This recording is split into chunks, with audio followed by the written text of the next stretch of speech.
Marcus Holland opened his eyes to sunlight streaming through hospital curtains. For a moment, he forgot where he was. Then the memories came flooding back.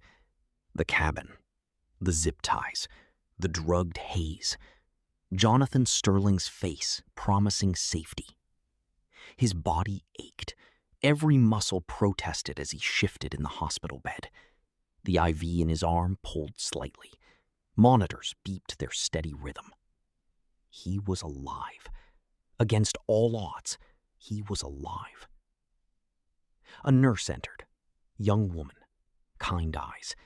She smiled when she saw him awake. "Good morning, Mr. Holland. How are you feeling?"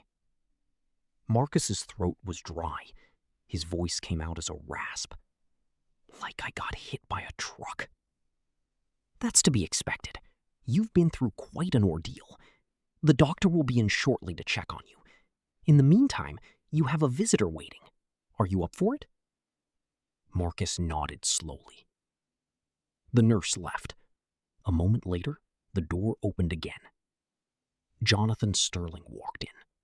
He looked tired, like he hadn't slept much either, but his eyes were kind, concerned. "Marcus, good morning. How are you feeling?" "Better than I was." Jonathan sat in the chair beside the bed. He didn't speak right away, just sat there, present, not rushing. Finally, Marcus broke the silence. "Why did you do it?" "Do what?" "Save me. Come looking for me. You didn't even know me." Jonathan leaned forward, hands clasped together. "Because it was the right thing to do. And because my brother's actions don't define me, but they are my responsibility to fix. That envelope you left, the money, the apartment, that's too much. It's not nearly enough. You lost 3 days of your life because of my family. You were tortured, traumatized. No amount of money fixes that." Marcus looked down at his hands, weathered, scarred. The hands of a man who'd lived hard. "I was homeless for 3 years. Nobody saw me. I'd sit on street corners and people would look right through me, like I wasn't even there." His voice cracked slightly. "After a while, I started to believe it, that I didn't matter, that I was invisible." "You're not invisible, Marcus. Not anymore." "What happens now?" Jonathan pulled out a folder, set it on the bedside table. "Now you decide what you want your life to look like. The money is yours. The apartment is yours. No strings attached. You can take it and disappear if you want. Start fresh somewhere else." He paused. "Or you can stay and help me build something." Marcus looked up, curious. "Build what?" "A foundation. For veterans like you. Ones the system failed. Ones who need a second chance." Jonathan's voice grew more passionate. "I've been thinking about this all night. My company has resources, money, influence. We could create housing programs, job placement, mental health support. Everything the VA should be doing, but isn't. Why me? Because you understand what they're going through. You've lived it. You know what it feels like to be forgotten." Marcus was quiet for a long moment, processing. "I don't know if I'm the right person for that. I'm not a social worker, not a counselor. I'm just a guy who made it through another day." "That's exactly why you're the right person. You don't need credentials. You need empathy. And you have more of that than anyone I've ever met." Marcus looked at the folder, then at Jonathan. "Can I think about it?" "Take all the time you need. Rest, recover. We'll talk when you're ready." Jonathan stood to leave. Marcus's voice stopped him. "Mr. Sterling?" "Jonathan, please. Jonathan, thank you for seeing me." Jonathan nodded. His eyes were wet. "Thank you for being worth seeing." He left the room quietly. Marcus sat alone with his thoughts, with the envelope containing $500,000, with a choice he never thought he'd have to make. For 3 years, survival had been his only goal. Find food, find shelter, make it through another night. Now, someone was asking him to do more than survive. They were asking him to matter. 3 days later, Marcus was discharged from the hospital. Jonathan had arranged everything: a car to pick him up, a fully furnished apartment in a good neighborhood, clothes that actually fit, a phone with Jonathan's number already programmed in. The apartment was on the 3rd floor of a modern building, clean, safe. Nothing fancy, but to Marcus, it might as well have been a palace. 2 bedrooms, full kitchen, bathroom with a shower that had actual water pressure, windows that looked out over a tree-lined street. Marcus stood in the middle of the living room. Just stood there, taking it in. He walked to the bathroom, looked at himself in the mirror. The face looking back was barely recognizable.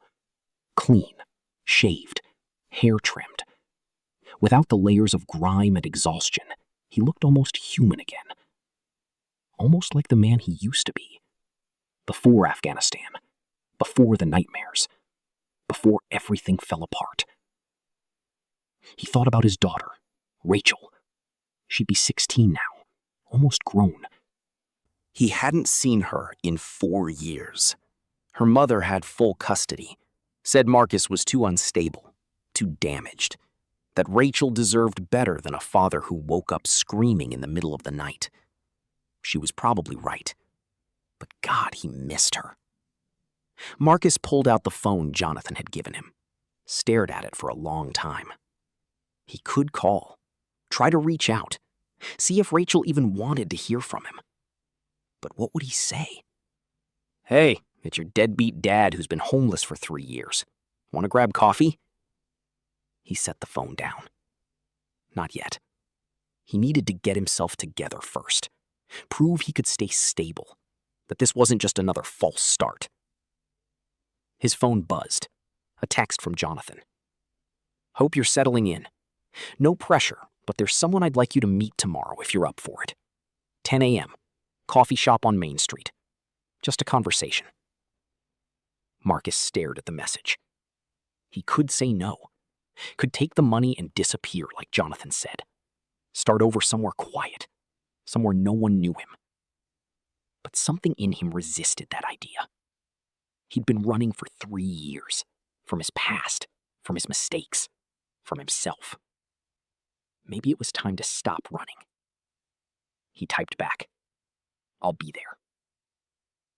The next morning, Marcus arrived at the coffee shop 10 minutes early. He wore the new clothes Jonathan had provided. Jeans, button-up shirt, jacket. He looked normal, like everyone else. It felt strange. Jonathan was already there, and sitting with him was a woman, Latina, early 40s, professional but warm. "Marcus, good morning. This is Rebecca Torres. She's an attorney who specializes in veterans' rights." Rebecca stood, extended her hand. "It's an honor to meet you, Marcus. Jonathan's told me about what you've been through." They sat, ordered coffee, made small talk. Then Rebecca got to business.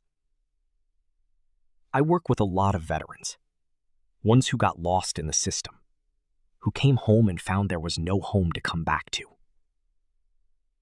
She pulled out a tablet, showed him statistics. 40,000 veterans are homeless in America right now. 40,000 people who served their country and have nowhere to sleep tonight.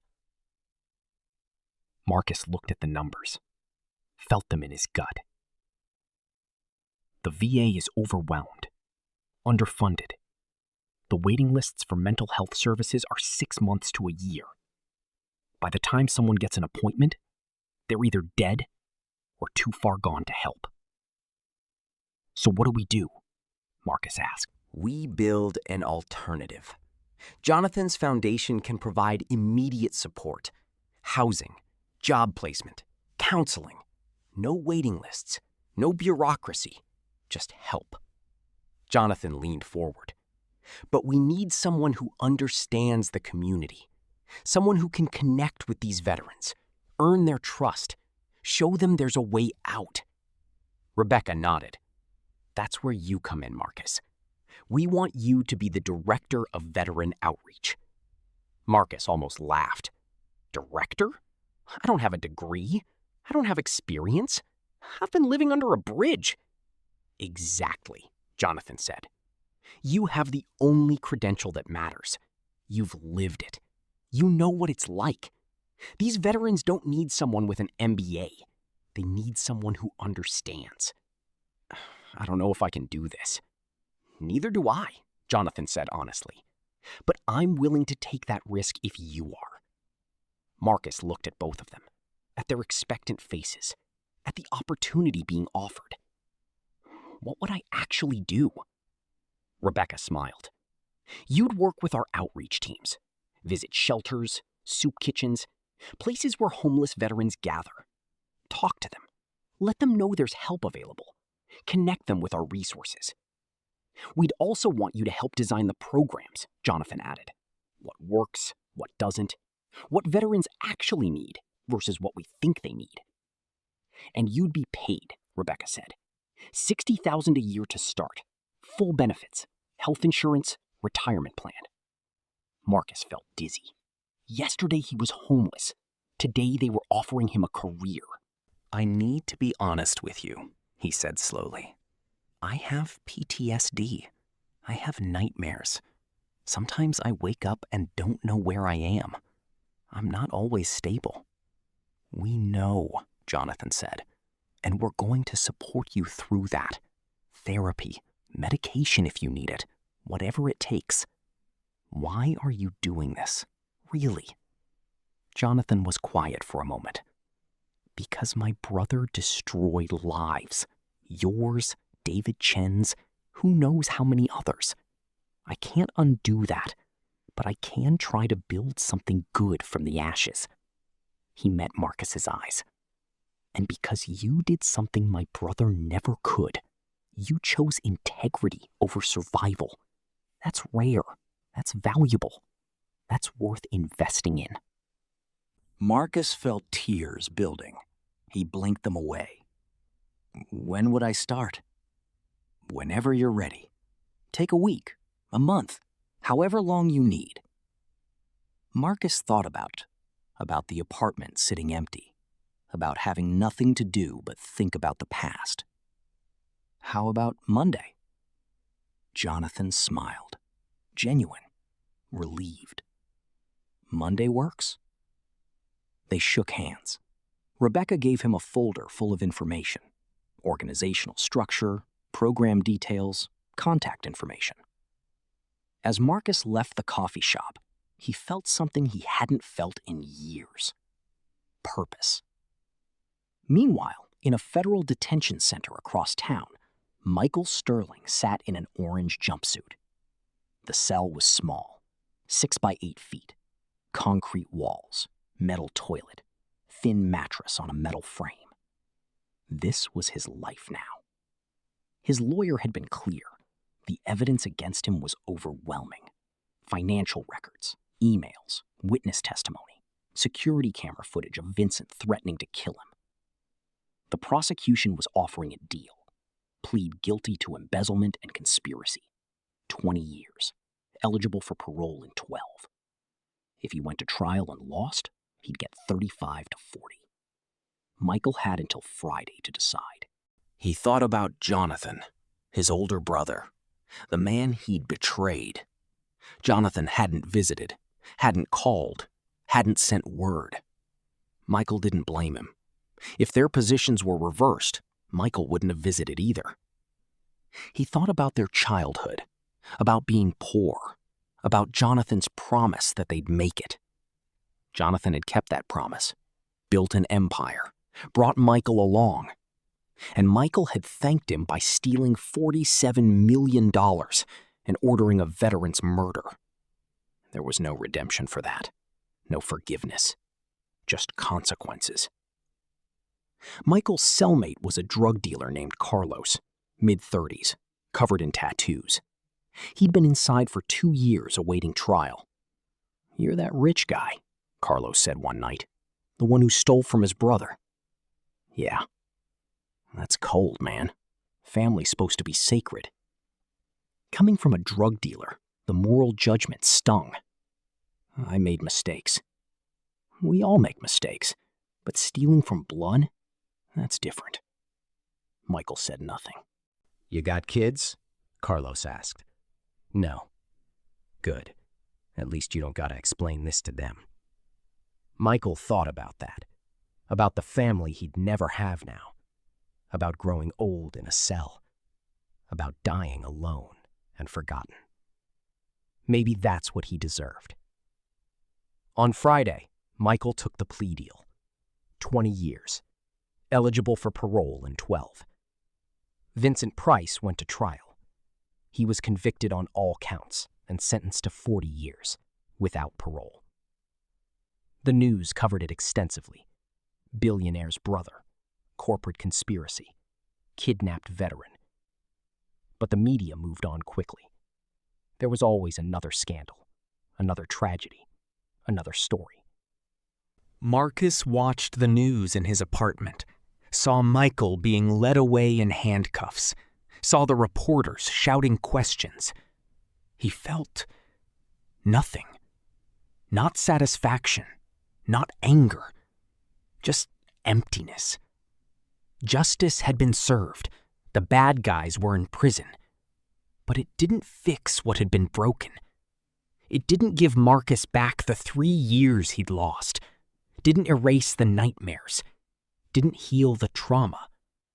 It was just over. And now he had to figure out what came next. Monday morning, Marcus reported to the Sterling Foundation offices. They were in a modern building downtown. Clean, professional. The kind of place he never would have been allowed into a month ago.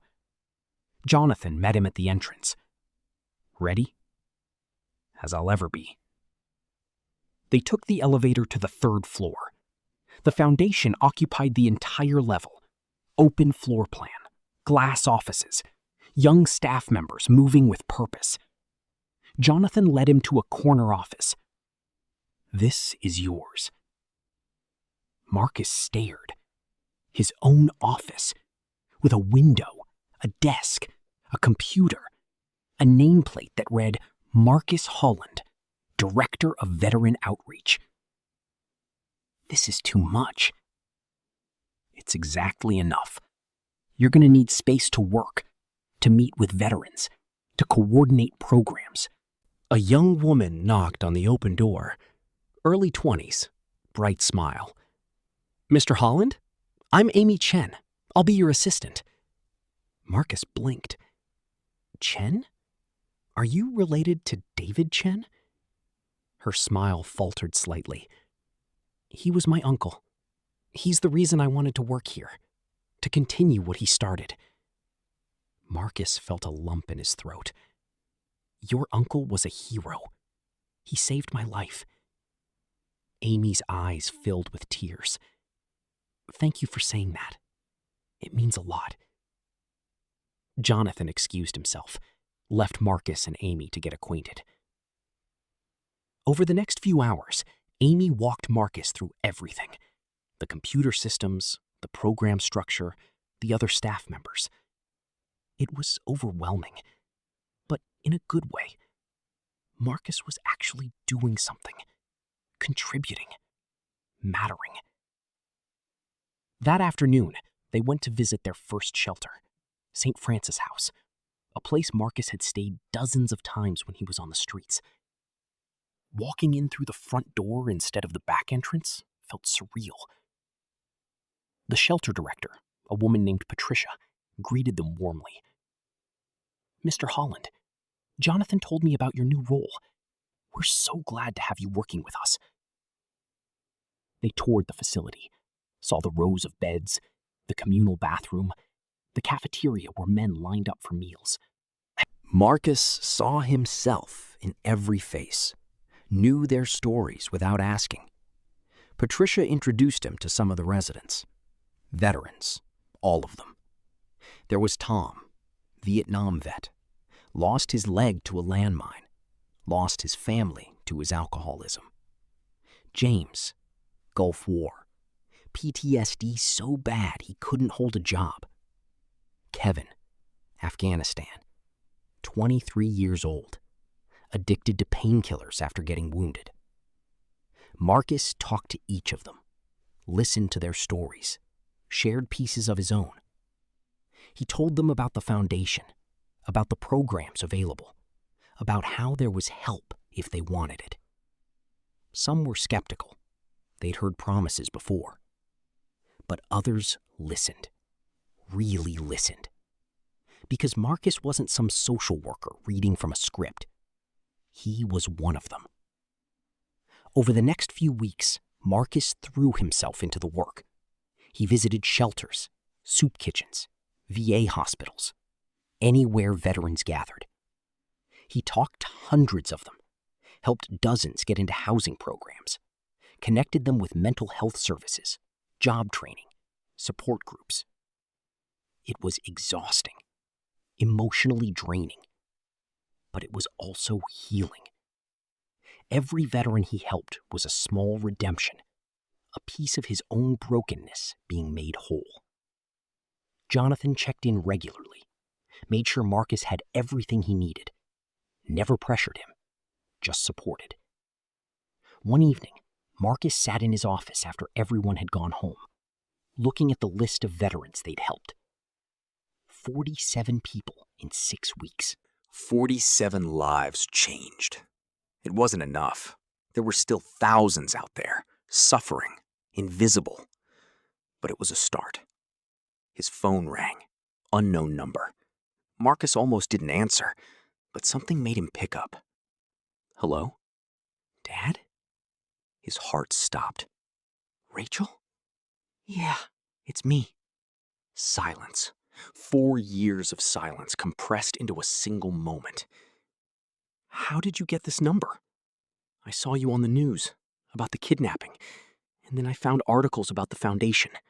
I called them and they gave me your number. I'm glad you called. More silence. Are you really okay? Rachel asked. Her voice sounded so grown up. The news said you were hurt. I'm fine. Better than fine, actually. I'm doing good, Rachel. Good. That's good. How are you? How's school? It's fine. I'm a junior now, looking at colleges. That's amazing. You were always so smart. Mom said I shouldn't call. Said you'd just disappoint me again. The words hurt, but they were fair. She's probably right. I've disappointed you a lot. But I wanted to hear your voice. Wanted to know if you were really okay. I am. And Rachel, I know I haven't been there. I know I messed up. But I'm trying to fix things. Trying to be better. I know. I read about what you're doing. Helping other veterans. It's cool. Would you maybe want to meet sometime? Just coffee. No pressure. He held his breath. Maybe. Let me think about it. Take all the time you need. I'll be here. Okay. Bye, Dad. Bye, sweetheart. The line went dead. Marcus sat there, phone in his hand, tears streaming down his face. His daughter had called. After 4 years of silence, she'd reached out. It wasn't forgiveness. It wasn't reconciliation. But it was a door opening. And sometimes, that's all you need. 3 months after Marcus started at the foundation, they held a major fundraising gala. Black tie event. Wealthy donors. City officials. Media coverage. Marcus didn't want to go. crowds made him anxious. Formal events felt fake. But Jonathan insisted. People need to see you, need to hear your story. That's what makes this real.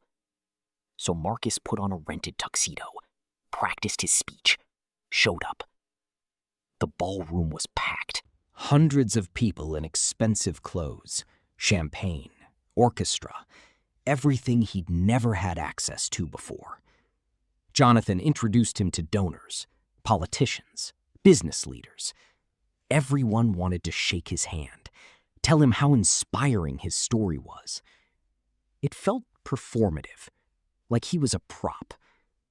But then Jonathan brought over a young couple, late 20s. The woman was pregnant. "Marcus, this is David Chen's widow and her new husband. They wanted to meet you." Marcus felt his stomach drop. The woman smiled, tears in her eyes. "Thank you for everything you're doing. David would be so proud. I'm sorry for your loss. He saved my life." He would have been glad to know that. He always believed in doing the right thing, no matter the cost. They talked for a few minutes about David, about the foundation, about carrying on his legacy.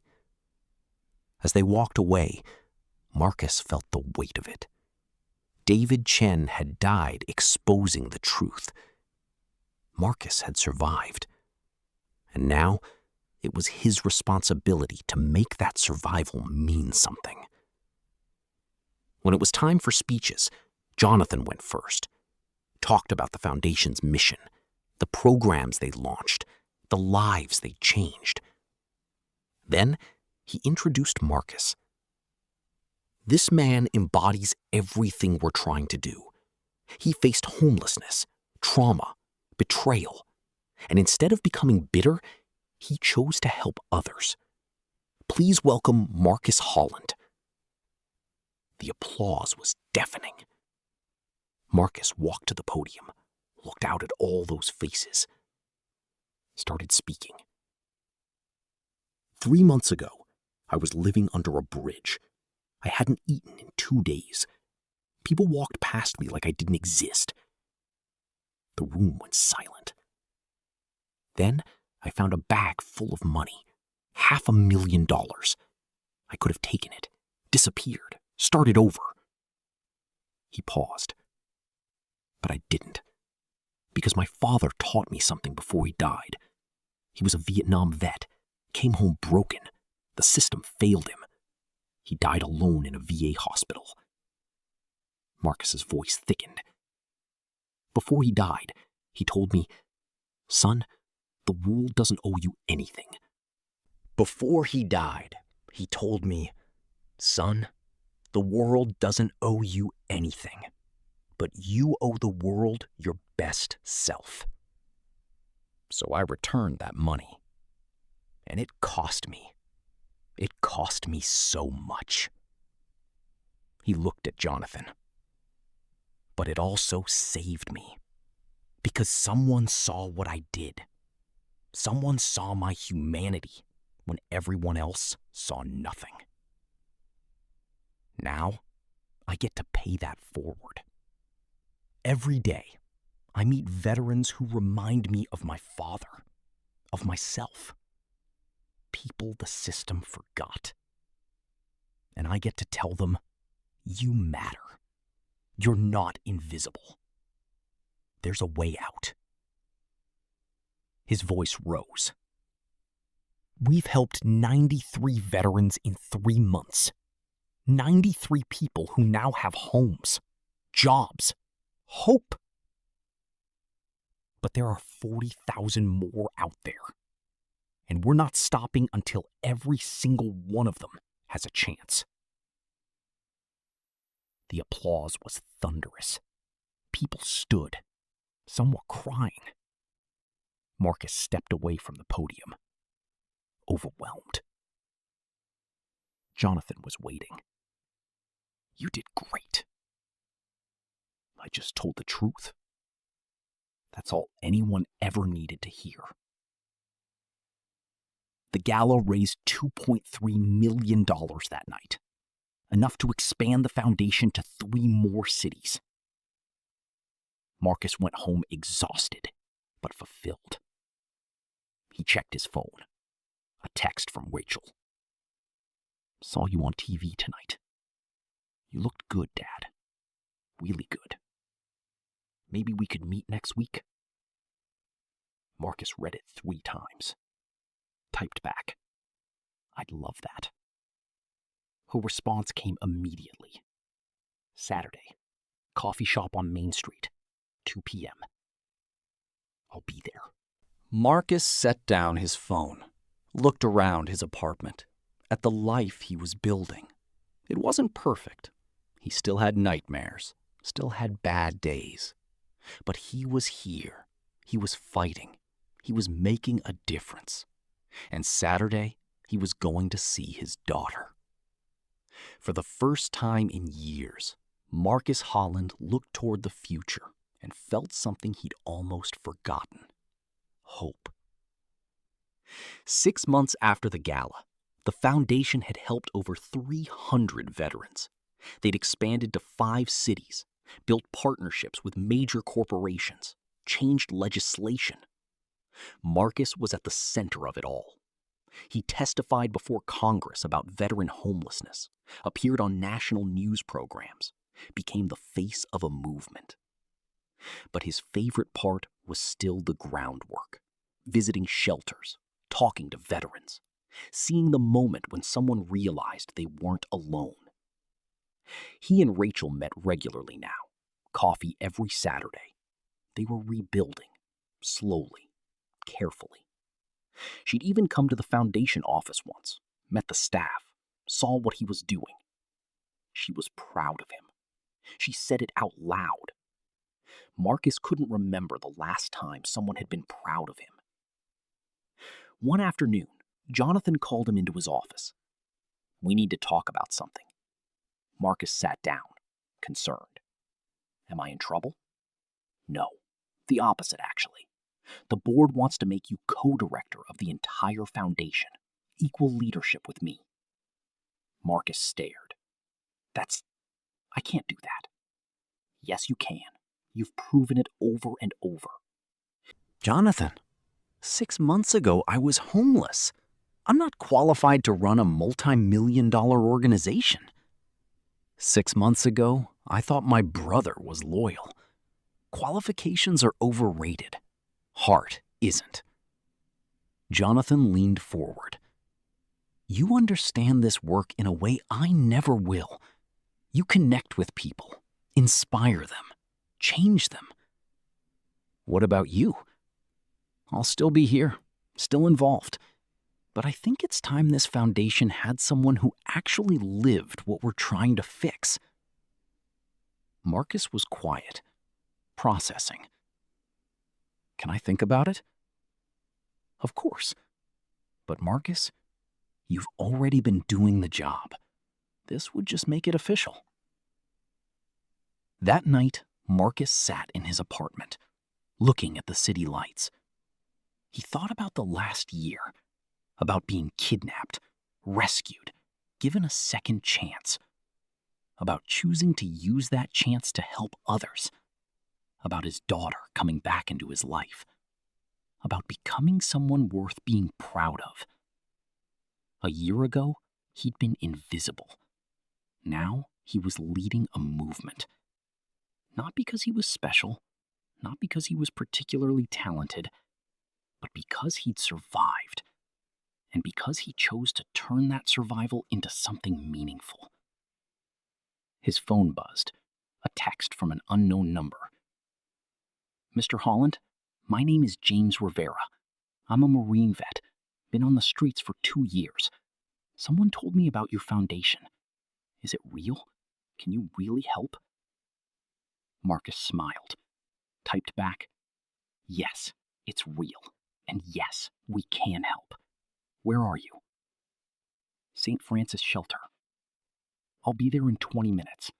Marcus grabbed his coat, headed out into the night. Because somewhere out there, a veteran needed help. And Marcus Holland would be there to give it. Not because he had to, but because he finally understood something his father had tried to teach him years ago. Your worth isn't measured by what you have. It's measured by what you give. And Marcus Holland had so much left to give.